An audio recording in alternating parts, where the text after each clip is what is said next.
ಸಜ್ಜನರ ಸಂಗಮದು ಹೆಜ್ಜೆಯನ್ನು ಸವಿದಂತೆ ಅಂತ. ಹಾಗಾಗಿ ಸಜ್ಜನರು ಮಾತ್ರ ಒಂದು ಶಾಸಕಾಂಗದಲ್ಲಿ ಇದ್ದಾಗ ಮಾತ್ರ ದೇಶ ಅಭಿವೃದ್ಧಿ ಆಗೋದಕ್ಕೆ ಸಾಧ್ಯ. ಲಂಚಕೋರರು, ಭ್ರಷ್ಟರು, ಇಂಥವರೆಲ್ಲ ಅಯೋಗ್ಯರೇನಾದ್ರೂ ಶಾಸಕಾಂಗದಲ್ಲಿದ್ರೆ ನಮ್ಮ ದೇಶ ಯಾವುದೇ ರೀತಿಯಿಂದ ಉದ್ಧಾರ ಆಗೋದಕ್ಕೆ ಸಾಧ್ಯ ಇಲ್ಲ. ಯಾವ ದೇಶದ ಶಾಸಕಾಂಗ ಸುಭದ್ರವಾಗಿರುತ್ತೋ ಅಲ್ಲಿ ಸಚ್ಚಾರಿತ್ರ್ಯ ಉಳ್ಳವರು, ಉತ್ತಮ ಗುಣವಂತರು ಶಾಸಕರಿರ್ತಾರೋ ಖಂಡಿತವಾಗಿ ದೇಶ ಅಭಿವೃದ್ಧಿ ಅಂತ ನೆನೆಸಿಕೊಳ್ಳುವಷ್ಟೇ ನಮ್ಮ GS ಪಾಟೀಲ್ ಸರ್ ಅವರು ಬರ್ತಾ ಇದ್ದಾರೆ.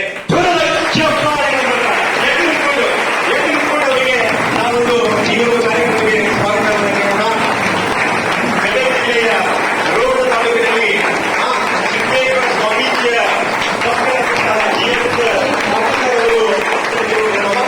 ಅವರು ಕೂಡ ಇಷ್ಟಪಡಬೇಕು, ಬೇಕು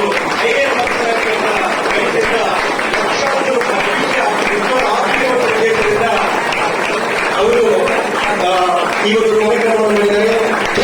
ಚಪ್ಪಾಳೆಗಳ ಮೂಲಕ ಅವರಿಗೆ ವೇದಿಕೆಗೆ ಬರಮಾಡಿಕೊಡೋದು.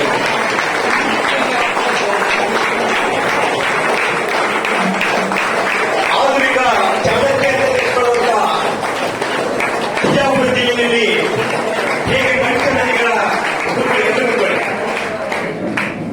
ಬಿಜಾಪುರ ಜಿಲ್ಲೆಯಲ್ಲಿ ಪಂಚನದಿಗಳ ನಾಡು ಪಂಜಾಬ್ ಅಂತ ಹೆಸರು ಮಾಡಿದಂತಹ ಬಿಜಾಪುರ ಜಿಲ್ಲೆಗೆ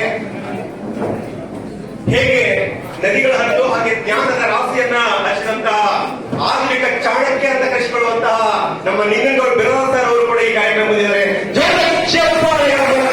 ಈ ಒಂದು ಕಾರ್ಯಕ್ರಮಕ್ಕೆ ಸ್ವಾಗತಿಸಿಕೊಳ್ಳೋಣ.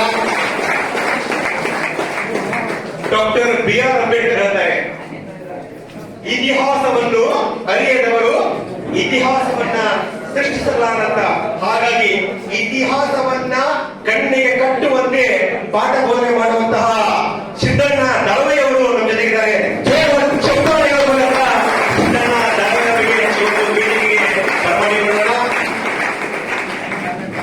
ಪ್ರತಿಭೆ ಹುಟ್ಟುವುದು ಗುಡಿಸಲಲ್ಲಿ, ಅರಳೋದು ಸಾಯೋದು ಅರಮನೆಯಲ್ಲಿ ಅಂತೇಳಿ ಬಡತನದ ಬೇಗುದಿಗೆಯಲ್ಲಿ, ಆ ನಂತರ ಸಮಾಜದ ಅವಮಾನಗಳಿಂದ ಮೆಟ್ಟಿ ನಿಂತು ಪ್ರಾಥಮಿಕ ಶಾಲೆಯ ಶಿಕ್ಷಕರಾಗಿ 10 ವರ್ಷಗಳ ಕಾಲ ಸೇವೆ ಸಲ್ಲಿಸಿ 2014ರ ಬ್ಯಾಚ್ ಅಲ್ಲಿ ಉತ್ತಮ ರ್ಯಾಂಕ್ ಪಡೆದು ಅಸಿಸ್ಟೆಂಟ್ ಕಮಿಷನರ್ ಅಂತ ಶಂಕರ್ ಬೆಳ್ಳೂರಿ ಅವರನ್ನು ತಿಳಿಸಿದ್ದಾರೆ.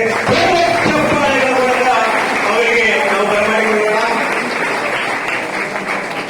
ಅದರ ಜೊತೆಗೆ ಈ ಸುದೀರ್ಘವಾಗಿ 2 ತಿಂಗಳ ಕಾಲ ಈ ಕಾರ್ಯಕ್ರಮ ನಡಿಬೇಕಾದ್ರೆ ನಮ್ಮ GS ಪಾಟೀಲ್ ಸರ್ ಅವರಿಗೆ, ಸರ್ ನೀವು ಹೇಳಿದಂತ ಪ್ರತಿಯೊಂದು ಕೆಲಸವನ್ನ 24 ಗಂಟೆ ಕೂಡ ಮಾಡೋದಕ್ಕೆ ನಾನು ನಿಮ್ಮ ಬಲಗೈ ಬಂಡನಾಗಿ ನಿಂತ್ಕೊಳ್ತೇನೆ ಅಂತ ಹೇಳಿ ಅಸಿಸ್ಟೆಂಟ್ ಕಮಿಷನರ್ ಅಂತಹ ನಮ್ಮ ಅಶೋಕ್ ಮಿರ್ಜಿ ಸರ್ ಅವರು ಒಂದು ಈ ಒಂದು ಕಾರ್ಯಕ್ರಮದಲ್ಲಿ ಭಾಗಿಯಾಗಿದ್ದಾರೆ.